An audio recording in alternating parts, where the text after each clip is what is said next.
Howdy who. Alright guys, so here's what I'm going to show you. The biggest thing about dihybrids are your mom and dad allele possibilities. So here's one, and you could have a big D and a little d, big D and little L.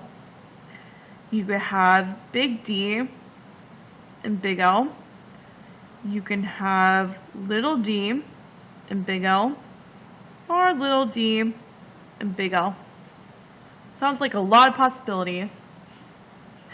Alright, now number 2.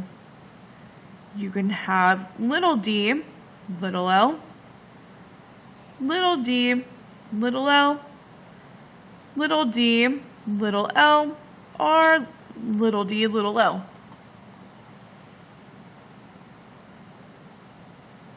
You go ahead and do 2 and 4. Alright, 5. I'm going to do this with you. What gametes would be produced by a parent that is homozygous dominant for invisibility and heterozygous for laser blast? Okay, so homozygous for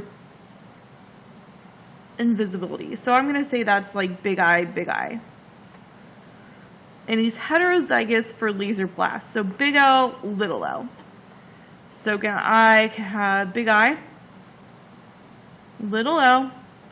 I can have big I, big L, big I, little l, or big I, big L.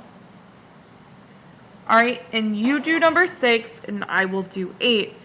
What gametes would be produced by a parent that is homozygous recessive for spider climb and homozygous dominant for laser blast? Okay, so homozygous recessive for spider climb. So I'm going to do little s, homozygous dominant for laser blast. So I'm going to pick big B for laser blast. So instead of doing foil here, I'm going to do my butterfly. So stack your same letters on top of each other, and you're going to butterfly across. So I can have little s, big B. I can have little s, big B. I could have little s, big B. Or I could have little s, big B. Alright, if you need any help, let us know.